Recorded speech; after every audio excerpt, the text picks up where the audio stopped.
You might think drinking plain water before bed is good for you, but after 60, that innocent habit might be the very reason you're waking up at 2 a.m. every night. I believed the same for years, thinking a glass of water would soothe me into sleep, but instead, it was sabotaging my rest. Here's why. After 60, our bodies produce less vasopressin, the anti-diuretic hormone that signals the kidneys to slow urine production at night. With lower vasopressin, your bladder fills faster. Combine that with gravity pulling fluid into your legs all day and thermoregulation changes at night, and you've got the perfect storm for nighttime wake-ups. When I learned this, everything clicked. It wasn't my age, it was my evening habits. In this video, I'll walk you through the proven, science-backed fixes that worked for me. These strategies don't involve pills or gimmicks. They come from understanding how aging changes our hormones, fluid balance, and sleep cycles. By the end, you'll know exactly what to do to cut those nighttime bathroom trips and reclaim the deep, restorative sleep you deserve. Nighttime urination or nocturia often starts when aging lowers two key hormones: vasopressin, which reduces urine production at night, and melatonin, which signals your body to rest. The Sleep Foundation and NIH both note that after 60, these declines are normal but not irreversible. Add gravity-driven fluid shifts, where fluid pooling in the legs during the day redistributes into circulation when you lie down, and your bladder gets overfilled at night. Fragmented deep sleep isn't just tiring.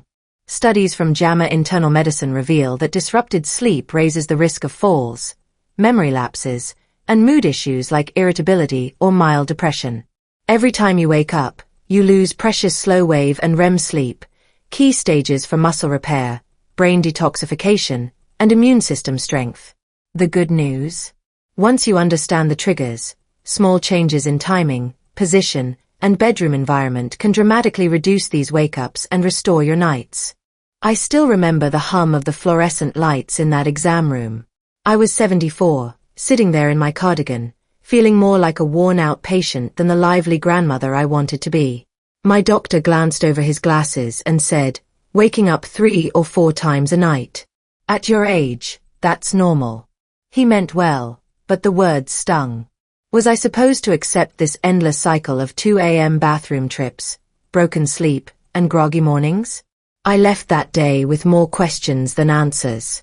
Deep down, I didn't believe this was just aging. I could feel my body asking for help in ways I wasn't understanding. So instead of resigning myself to restless nights, I started experimenting. I tracked what I drank, when I ate, how I slept. I read every study I could find, from NIH papers on nocturia to Sleep Foundation guides, and began testing new habits like a scientist in my own home. What I found shocked me. Small, intentional changes made a huge difference. Within weeks, I wasn't just sleeping longer. I felt like I had reclaimed years of my life. These are the 5 mistakes I discovered, and the simple fixes that truly worked. Mistake number 5. For years, I thought I was careful about drinking before bed. I'd stop an hour or so before turning in, thinking that would be enough. I couldn't have been more wrong. Here's what I learned. Your kidneys and bladder operate on a predictable rhythm, and they don't appreciate late-night surprises.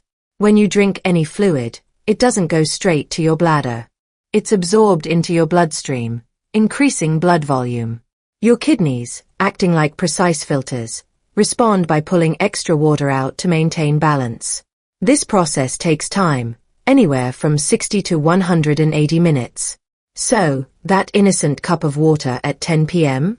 It's priming your bladder to wake you around 1 or 2 a.m., right in the middle of your deepest sleep phase. The body has a built-in defense called anti-diuretic hormone, ADH, which tells your kidneys to slow urine production at night. But if you keep drinking close to bedtime, you override this system, forcing your kidneys into daytime mode. A study in the Journal of Clinical Urology found that adults who stopped drinking fluids 3 full hours before bed reduced nighttime bathroom trips by about 40%. The fix is simple but powerful. I front-load hydration during the day. By mid-afternoon, I've already had 70 to 80% of my water. After 7 p.m., I switch to the sip, don't gulp rule, just enough to wet my mouth. For medications, I use the smallest sip possible. Within 1 week of making this change, I went from 4 wake-ups a night to just 2. It felt like a miracle. Mistake number 4. Late dinner. For years, I believed my evening salad and a cup of light vegetable soup were the perfect dinners. Healthy, low-calorie, and easy to digest. What I didn't realize was that this seemingly innocent habit was quietly sabotaging my sleep. The problem wasn't just what I ate, but when I ate it. When you have a meal too close to bedtime, your body is forced to prioritize digestion over rest. The breakdown of carbohydrates, proteins, and fats produces something called metabolic water, adding extra fluid to your system. This increase in circulating fluid pushes your kidneys to work when they should be resting, and often leads to a full bladder just a few hours after you fall asleep. On top of that, the act of digesting late meals raises your core body temperature, making it harder to enter the deep, restorative sleep phases your body desperately needs. To make matters worse, many healthy dinner ingredients double as natural diuretics or bladder irritants. I had no idea that celery, cucumber, tomatoes, parsley, vinegar-based dressings, and even that post-dinner cup of green tea were essentially nudging my bladder awake. Alcohol and caffeine, obvious culprits, only magnify the problem by reducing the effectiveness of anti-diuretic hormone, ADH, which naturally slows urine production at night. The solution came in 2 steps. I moved my raw salads and diuretic-rich foods to lunchtime, when my body could handle them better. For dinner, I switched to warm, cooked vegetables like carrots, broccoli, and sweet potatoes. These not only feel gentler on the bladder, but also provide a calming effect that helps the body transition to rest mode. I also made it a rule to finish dinner by 6 p.m., giving my body at least 3 to 4 hours to fully digest before bedtime. Within 2 weeks of this change, I noticed fewer bathroom trips at night and a dramatic improvement in how refreshed I felt in the morning. Sometimes the smallest tweaks to your plate make the biggest difference for your sleep. Mistake number 3. The good enough bathroom trip. For years, I thought a quick bathroom trip before bed was enough. I'd go, flush, and head straight to bed, believing I had emptied my bladder completely. But here's what I didn't know. Most older adults, especially those over 60, unintentionally leave 10 to 20% of urine behind. That small leftover amount may not seem like much, but it means your bladder fills to the wake-up point much faster, often in the middle of the night. This is why so many of us are up at 2 a.m., feeling like we need to go, when we really just didn't empty fully in the first place. Medical specialists at the Cleveland Clinic and Mayo Clinic teach a simple technique called double voiding, and it completely changed my nights. It's not complicated, but it requires slowing down and giving your bladder the chance to fully relax and empty. Here's the step-by-step approach I now follow every single night. Sit down, even if your male sitting allows your pelvic floor muscles to fully relax, which helps the bladder empty more effectively. Urinate normally, don't strain or push, just let it happen naturally until you feel finished. Wait 30 to 60 seconds. Stay seated. Take a few slow, deep breaths. This waiting period allows any residual urine to settle in the bladder. Lean forward, slightly bend forward with your forearms resting on your knees. This position shifts the bladder and often triggers the urge to release that last bit of urine. Try again. You'd be surprised how much more you can empty on this second round. Once I started this, I noticed that my first nighttime wake-up often disappeared entirely. The difference was so dramatic that I wondered why no one had told me sooner. Now, I consider double voiding a non-negotiable part of my bedtime routine. It takes less than 2 minutes, but it gives me hours of uninterrupted sleep. If you're tired of early wake-ups, this small habit could be your biggest breakthrough. Mistake number 2. Your bedroom's microclimate is wrecking ADH and melatonin. I used to think my bedroom's temperature didn't matter much. I'd pile on heavy blankets in the winter or keep the AC too high in summer, but I never connected those choices to my nightly bathroom trips. The truth is, your sleep environment can directly affect the hormones that control both sleep and bladder activity, especially anti-diuretic hormone, ADH, and melatonin. When your bedroom is too hot, your core body temperature struggles to drop. This is a problem because deep, restorative sleep happens when the body cools slightly, triggering the release of melatonin. Without this cooling phase, you stay in lighter sleep stages, becoming more sensitive to even mild bladder signals. On the other hand, when your room is too cold, your body responds with cold diuresis. This process involves vasoconstriction. Blood vessels in your extremities tighten to preserve core warmth. Your kidneys misinterpret this as fluid overload, so they dump urine, filling your bladder faster and waking you up. The ideal bedroom temperature, supported by research from the National Sleep Foundation, is between 65 to 68 degrees Fahrenheit, 18 to 20 degrees Celsius. I now make a point to set my thermostat in this range every night. I also switch to breathable materials, cotton, bamboo, or linen, and use light layers that I can remove during the night if I get too warm. No more polyester pajamas that trap heat. Other small but powerful tweaks include using red-tinted night lights, which don't interfere with melatonin like blue light does, and creating a simple thermostat ritual before bed, adjusting the temperature, layering light blankets, and dimming all lights 30 minutes before sleep. These subtle changes reduced my wake-ups dramatically. It's proof that the room you sleep in matters as much as your bedtime habits. Mistake number 1: position. For years, I never realized that the way I spent my day, and the position I slept in, was sabotaging my nights. I would sit for hours reading or gardening, and by the time evening came, my ankles were puffy. I brushed it off as normal aging, but what I didn't know was that peripheral edema, or fluid pooling in the legs, was quietly setting me up for those dreaded 1 to 3 a.m. wake-ups. Here's what happens. When you lie down at night, gravity no longer holds fluid in your lower limbs. That excess fluid moves back into circulation, and your kidneys respond by filtering more of it out. Suddenly, your bladder fills faster than it should, and like clockwork, you're stumbling to the bathroom at 2 a.m. This isn't just uncomfortable, it's dangerous for older adults. Studies show that nocturnal bathroom trips significantly increase the risk of falls, especially when you're groggy and unsteady. The fix: pre-drain the fluid before bedtime. I started a simple ritual: leg elevation for 1 to 2 hours before sleep. Nothing fancy, just lying back on the couch with my ankles propped on 2 firm pillows, ensuring they're higher than my heart. I do this while watching TV, reading a novel, or knitting. It felt odd at first, but within a week, I noticed I was waking up 1 less time each night. Science backs this up. A 2015 study in the Journal of the American Geriatric Society found that older adults who practiced structured leg elevation in the evening saw a significant reduction in nocturia episodes. The logic is simple. By clearing fluid earlier in the evening, you let your kidneys catch up before you even get into bed. The second part of the fix is sleep position. Sleeping on your back or stomach compresses the bladder, but left side sleeping with a pillow between the knees helps reduce pressure on both the bladder and the lower back. I use a soft pillow behind me to prevent rolling onto my back and another between my knees for hip support. This position also improves circulation and reduces reflux, a win-win for aging bodies.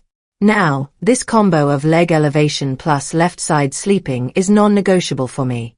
It's one of the simplest yet most effective changes I've made to reclaim my nights. The rule of 1. Do not fix everything tonight. One of the biggest mistakes I made early on was trying to change everything in one night. Cutting fluids, changing my dinner, adjusting my sleep position, and rearranging my bedroom all at once. By day 3, I was overwhelmed, frustrated, and tempted to give up. The truth is, lasting change works best when it's built on tiny wins, not total overhauls. Behavioral science supports this approach. Studies on habit formation show that focusing on one change at a time increases success rates by over 70%.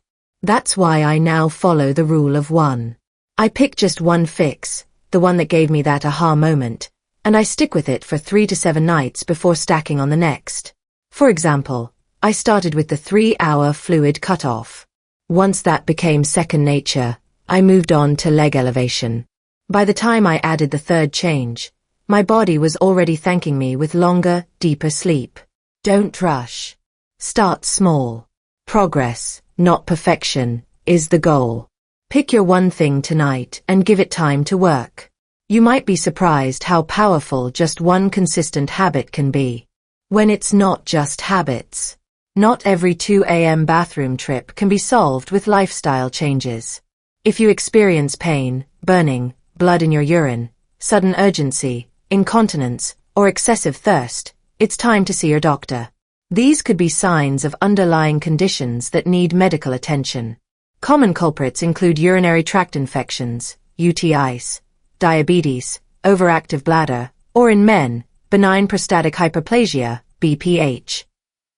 Even certain medications, especially diuretics or blood pressure pills, can disrupt your bladder's natural rhythm if taken too late in the day. It's worth having a simple screening, blood tests, a urinalysis, or a medication review, just to rule out these factors. In my case, I was relieved to learn there wasn't a serious medical issue, which gave me confidence to focus on my habits. Another often overlooked solution is pelvic floor physical therapy. Postmenopausal women and men who have undergone prostate procedures can benefit immensely from strengthening these muscles. It's not just about Kegels. Specialized therapists can teach techniques that improve bladder control and reduce urgency signals. Here's exactly what my evenings look like now. After months of trial, error, and research-backed changes, I've boiled it down to 6 non-negotiables that transformed my nights from restless to restorative. First, I follow a 3-hour fluid cutoff. After 7 p.m., I sip only if absolutely necessary, just enough to wet my throat or take medication. Second, I eat an early dinner around 6 p.m., built around non-diuretic, cooked vegetables like carrots, broccoli, and sweet potatoes. No more watery soups or acidic salads at night. Third, I elevate my legs for 60 to 90 minutes while reading or watching TV. A couple of pillows or an ottoman works perfectly to drain the fluid before bedtime. Fourth, I practice double voiding. Sit, relax, then try again 30 seconds later to ensure my bladder is truly empty.